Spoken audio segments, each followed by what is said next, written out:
All right, everybody. For those of you that's just tuning in, this is my name is Eric Murphy. I'm the co-curator of Recovery ACT Art, Culture, and Technology at Joyce Gordon Gallery in downtown Oakland. And we have one of our fabulous artists from Chicago. Her name is Alexandra Antoine. And we are going to talk to her about some of her pieces in the show. So, Alexander, first of all, how you doing this morning? I'm doing great. I cannot Oh, complain. great, great, great. So, Well, that's good to hear. So let's get to it. I want to ask you a little bit about your background, like how did you get started, like where you from, where you get started, and how you got into uh, your current practice. okay. So I am originally from Miami, Florida. Moved up to Orlando when I was like in middle school-ish. Been here ever since. Then I've been in Chicago the past 7 years. And with COVID now, I'm kind of like hybrid. So I'm like in between Florida and Chicago right now. Um, and as far as my art practice goes, I'm the person who always knew they wanted to be an artist. So that's always been my path throughout schooling, whether it was high school, college, and so forth. Um, I've done a couple internships in New York at Mokata. I've also traveled back and forth to West Africa to study traditional West African art practices. And then in Chicago, I was able to basically build up my foundation, which has been phenomenal and like connecting and networking with other artists as well. And so that's where I am now. I mean, luckily I've always known I wanted to do art, so that's always been a practice of mine. It's taken on different forms over the years, but it's always been consistent. Oh, okay. And tell us about the different mediums that you work with.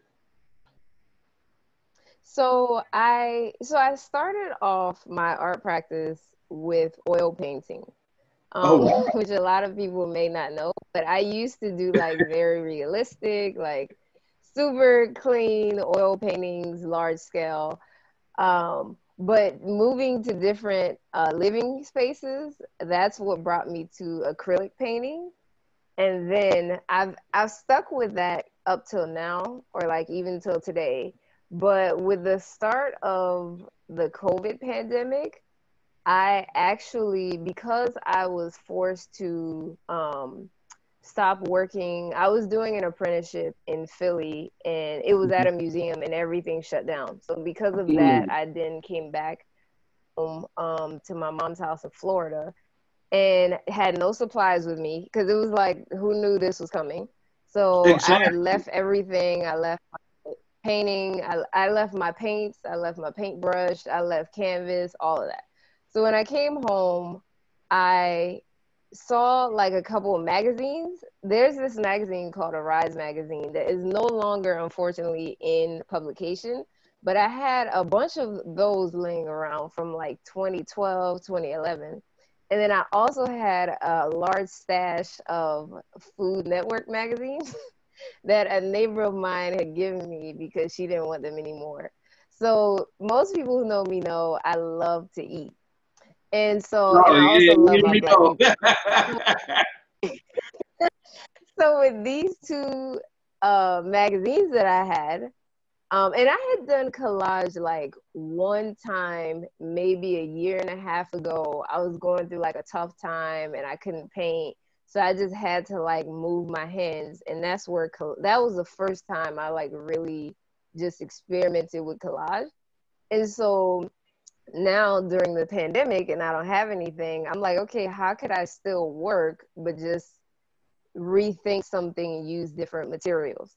So with those two magazines in mind, I had one that was all about Africa and the diaspora and one that was about food. But then also with the pandemic happening, I was thinking a lot about because I was seeing a lot of images of protests and like um, people dying and all that stuff. And I was like, okay, how could I show my people, but like in a different light? Not to say that Exactly. the things that were being shown were not accurate or wasn't reality or we should just like turn a blind eye. But I was like, what is it that we already have in us that I could also show? So I do come from a long line of farmers. So my granddad, both my granddads in Haiti were farmers their entire life. My mom has her whole like garden in her backyard in Florida. So this is something that was already part of my lineage. So then I thought, okay, let me combine the food and Black folks and really think about the fruit that we bear when it comes to thinking about like what is it that we have to offer, what is it that we've always offered, what is it that's already in us, cultivating those type of things and showing us in that way. Because I Hmm. also feel like there needs to be a balance in the way that we're seeing. And while I was in Chicago, I also did some work last year at an organization called Urban Growers Collective. Everyone should look them up. And just like a month and a half ago, I bought a plot, a garden plot. So I now am like farming my own area. And Oh, so wow. thinking about like the way our relationship to the earth and then what it gives back to us. And then like the fruit that we bear, like in all the ways, like metaphorically, like everything, just thinking about that. And so I just like layered those. And collage for me is definitely a process because a Hmm. lot of my work is process based and it usually takes like a lot of time or it takes like a lot of pieces coming together. So in that sense, doing collage was very similar in that way, but this was definitely new medium. And so I just started playing around with like these collages and the models and I had posted a few of them just cuz I was like, okay, let me just share like what I'm working on. And people really liked them. And Yeah, then it I turned did. into okay, let me yeah. And then it turned into like let me do a series for people to have because I didn't want it to be like um some because sometimes as artists we could be like, all right, we're gonna make like exclusive prints and we're gonna I'm like, okay, there's a time for that. But Hmm. during like COVID and everything, I was like, I really just want people to have this and like just for them to have like something that feels good for them in their home. And what's funny is a lot of the people who purchase my work are Black people, Black and brown people. A lot of them are people I've been fortunate enough to build relationship with. And some folks have been connected to me because they're Haitian also. So they're like, oh, this reminds me of like some parts of Haiti. Or Hmm. like other people are chefs. So they're like, oh, I love what you're doing here with this food. Like, so Wow. then I'm also thinking, like, wait a second, how could we bring? I mean, well, I feel like organizations are doing that already, but it just makes me think more in my practice. How could I continue to fuse food and Black folks and our culture and like what we bring? So it's definitely pushed my art in a new direction, an exciting direction. Exactly. And that's the thing. I Yeah. think you like you said, there's people are kind of already doing it, but I think you presented it in a different way that we haven't really thought of, where it's juxtaposed together with us and the food, and you see it all in Yes. one take. Yes. And actually, which I want to give a huge shout out to my fellow curator, Therese Iriarte Medina, because Yeah. she saw your work when you just posted. She's like, Eric, we need to, because I was like, Therese, I need a artist from Chicago because part of the show is we trying to show our parallel connections between uh, Mhm. folks in other cities, and mainly like with Yeah. Oakland, Brooklyn, because we have a history together.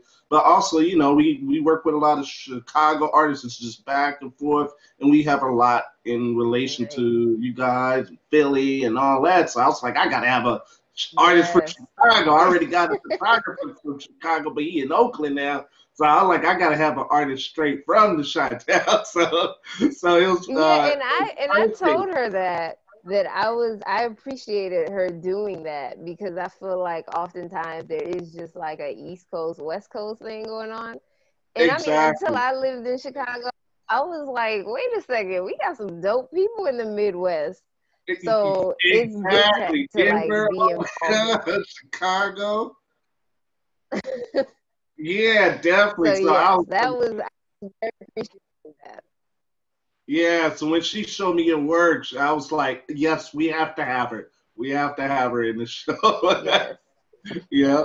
And So she's such a supporter too. I'm like, I love my people that support. yeah, exactly, exactly. So yeah, so I was reading where you spent a little bit of your childhood in Haiti, and that's what kind of helped develop like your photography and storytelling and things of Hmm. that nature. So like, did Yes. you like grow up under your dad or your granddad or?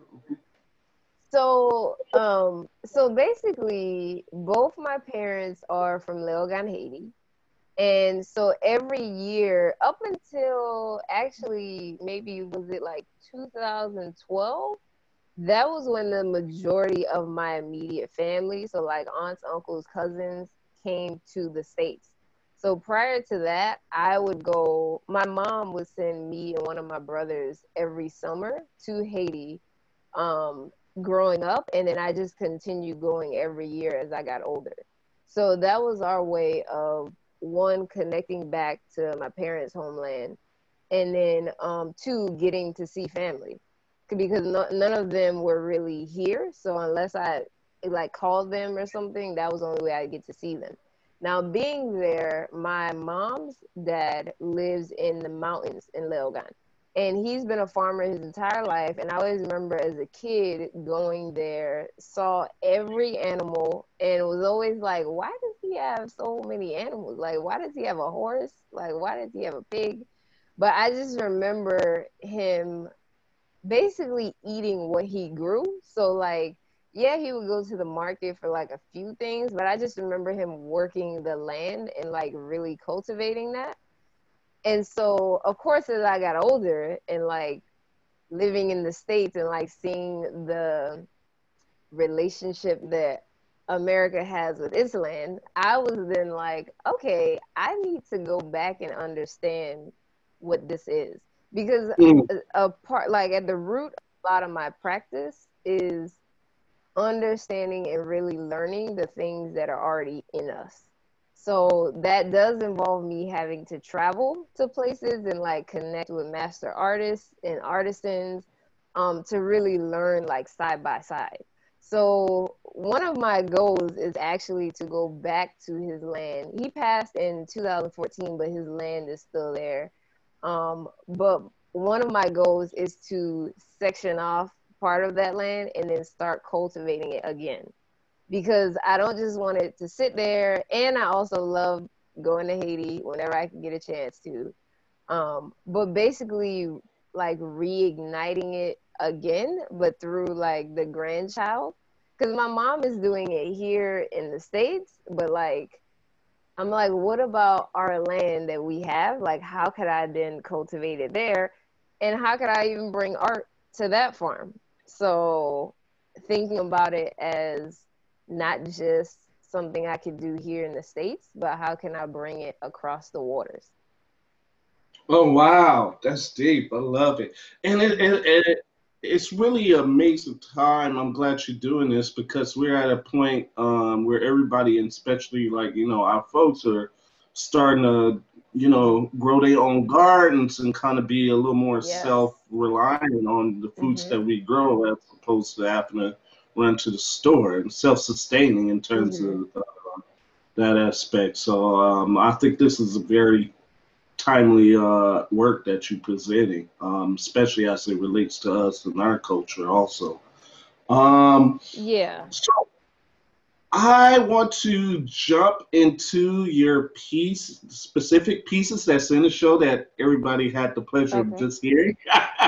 So you can go by the title, and we'll just kind of scroll up and show each piece as you speak on it. So uh, you can speak on whichever piece, and we'll just be presenting it as you go, and just kind of break down exactly what we're looking at here. Okay, Actually, you so see the first one here. Mhm. this piece, The Soaring Prince, this is one of the few, I think there's one more that I did with young people.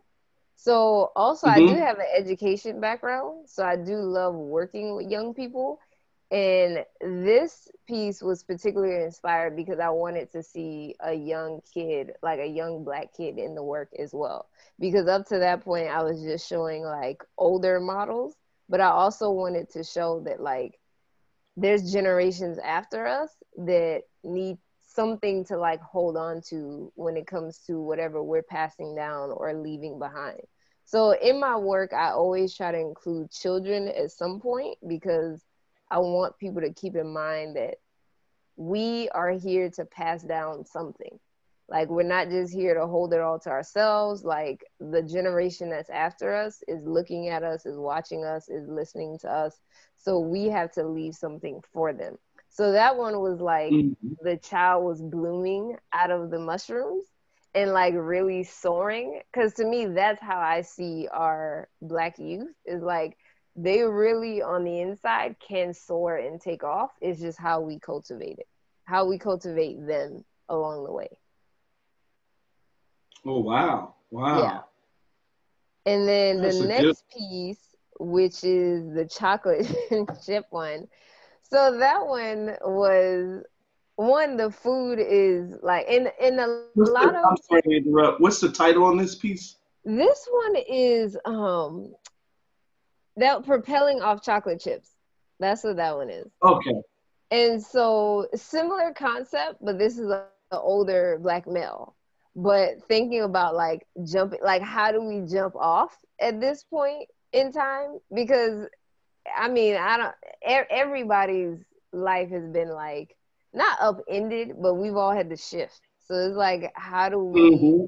jump off at this point and go on to like the next path, the new level, like wherever it's taking us? So a lot of these collages are supposed to be seen in a positive light, like where we can go, thinking about the future, imagination, how do we take from the past and bring it forward type thing. And the visuals for the food, because I love food so much, it's very important to have like certain visually pleasing imagery of like various types of foods. So Oh yeah, it's even very pleasing. even even because I do take my time with choosing like and I do want to put it out there like for people who may think oh collage is just like you just slap some stuff together. It definitely is like you definitely have to have an eye for like structure, pattern, and how Hmm. things work together. So it's not like a super easy thing. It's definitely something that requires like thinking and process and all that. Hmm. This one Composition that you have placement. on the screen is the squash soup vision, and actually, there's a chef who bought this one. Oh And great. he's a chef in New York who every month before the pandemic happened, every month he would have community dinners where you could pay and like go. And I was going to go to the next one, but then everything got shut down. But just to see like the way he spoke about my work, and I know he has a totally different relationship with food. Like we both love it, but his whole like work and relationship is on a different type of level than like mine. So just for us to connect like that and for him to see like parts of his work in that, I appreciated that.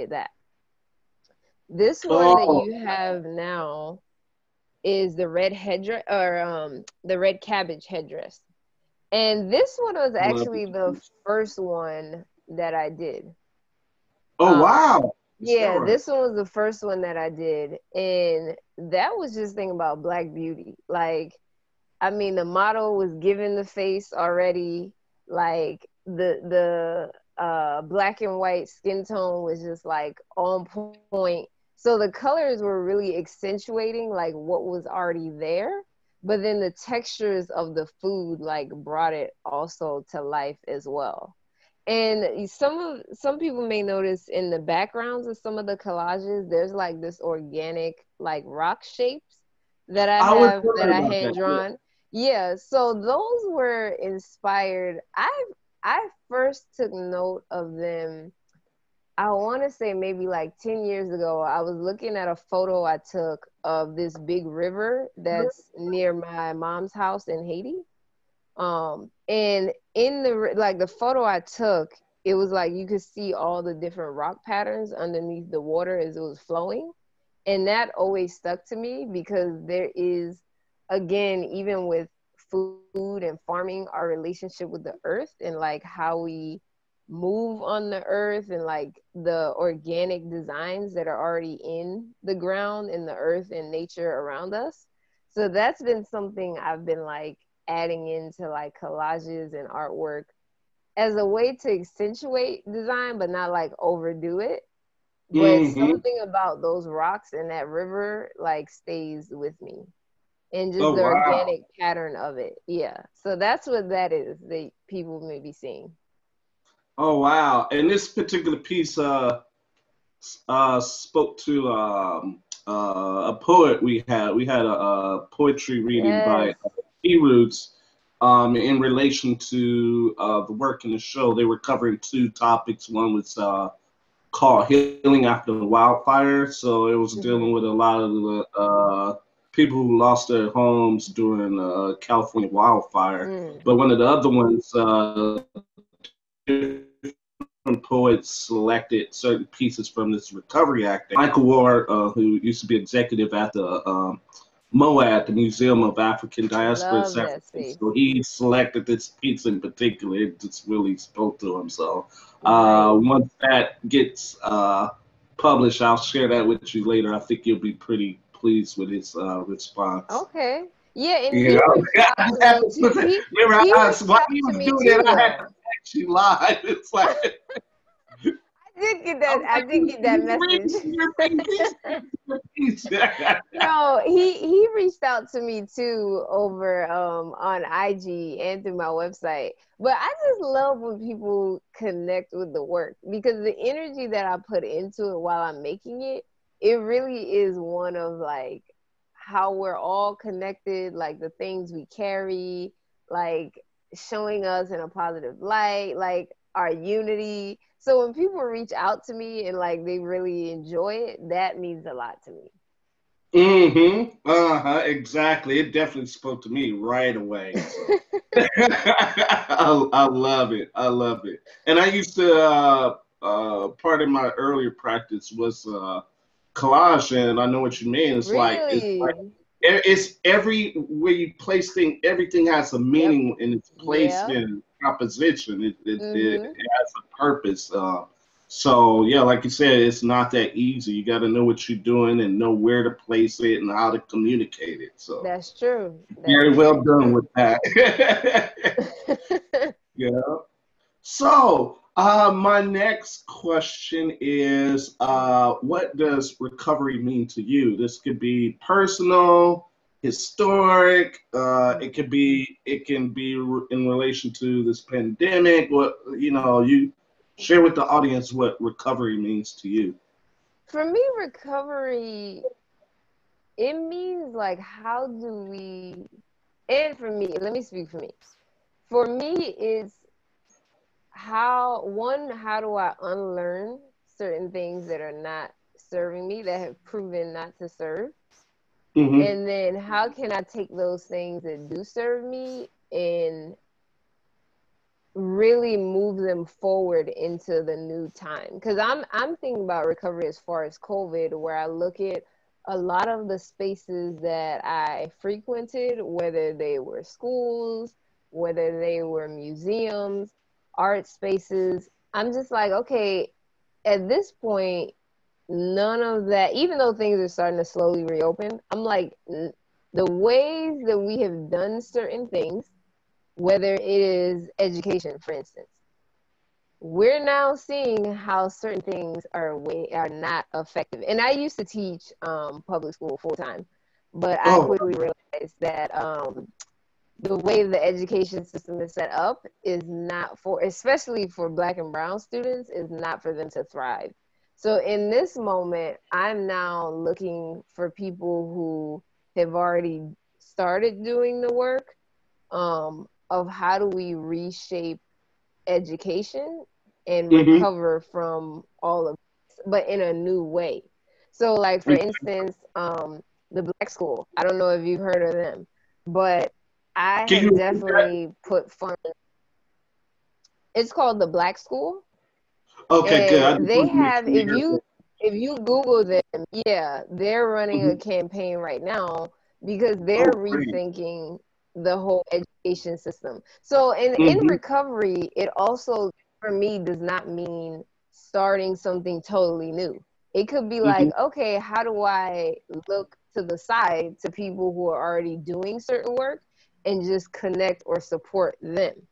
So for me, recovery isn't this whole process of, okay, let's reimagine something and then create it from scratch. Or it's like, how about we just see who's already doing it and then we can also support in what Mm-hmm. capacity we can. So that's one way in education. But now I look at the garden I'm doing at Urban Growers Collective and I'm like, okay, how then can the information knowledge of farming in urban communities then be brought out to like especially in Chicago where neighborhoods are like extremely segregated by design. How do we get something like this, like an urban farm? How do we get education, produce, those things like that out further? You know what I'm saying? So now I'm like, okay, who's already doing this or who has somewhat of a blueprint that we can then just extend it now? So really for me, COVID, although like it's been sad having like residencies canceled and stuff like that, it's really for me been a moment to be like, wait a second, this is a time for me to shift. Like, Mm, if anything, exactly. there's no way I can go back to what I was doing before, like the way I was moving, the way I thought about like how institutions are supposed to be set up. I'm like, at this point, everything has shown us that there needs to be a shift. Like moving Mm-hmm. forward in education, there needs to be a shift. In the way we Mm-hmm. grow our food and how we feed ourselves, that there needs to be a shift. Like the environment, there needs to be a shift. So it's like for me, I'm seeing it as this is really good opportunity. So this recovery process is very fun and active as opposed to just like, okay, like we're sitting here just letting things like go back to regular. It's like, no, it feels very active for me of like, okay, Exactly. how can I use my mother's garden as a new art space? You see what I'm saying? So I'm like, okay, so a collage that I made, can I blow it up, install it into her garden, and like activate it with the plants or something? Like I'm thinking all kind of stuff. I'm like, okay, the days of like applying for an exhibit and all that, that's good. But then it's like, well, right now we're all at home, and they're like, limit your movements. How can I use the backyard as an art space? Mm-hmm. So that's all of that has been going through my mind through the recovery of the pandemic and where we are now, and it feels really good. Like it definitely feels like a shift that needed to happen.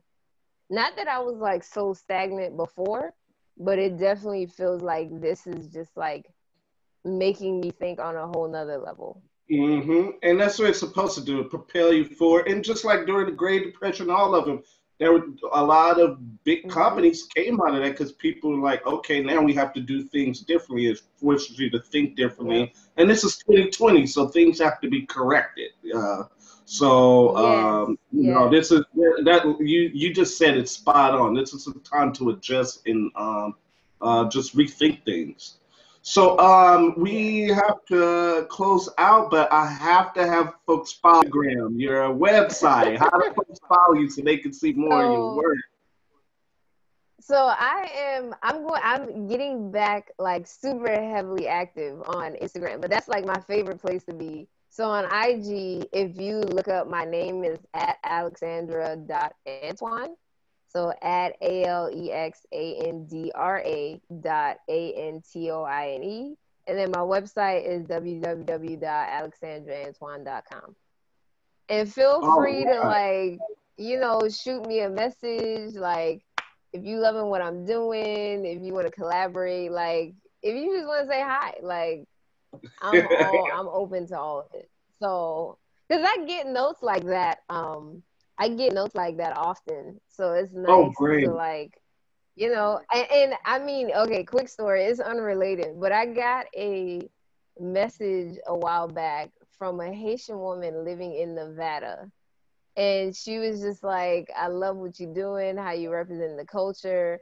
And her being in Nevada, she was like, it's not, a big Haitian population there, but just like to know that there are other Haitians like doing the same work I'm doing, because she's also an artist. But just like Oh, notes, great. like emails like that I get through my website. And I'm like, this is all about connecting with me. Like, how do we Mm-hmm. connect with each other across? And you don't even have to be an artist. Like, whatever medium that you work in, like how do we connect together? Uh-huh. And that's why I So you love. can follow me on IG and the website. All right. Thank you so much. I'm excited. You just made my day. So you have a good one. And Thank you, Eric, for inviting me into the show. oh, most definitely. So we'll Yes, be in touch soon. yes. All right. Nice. All right.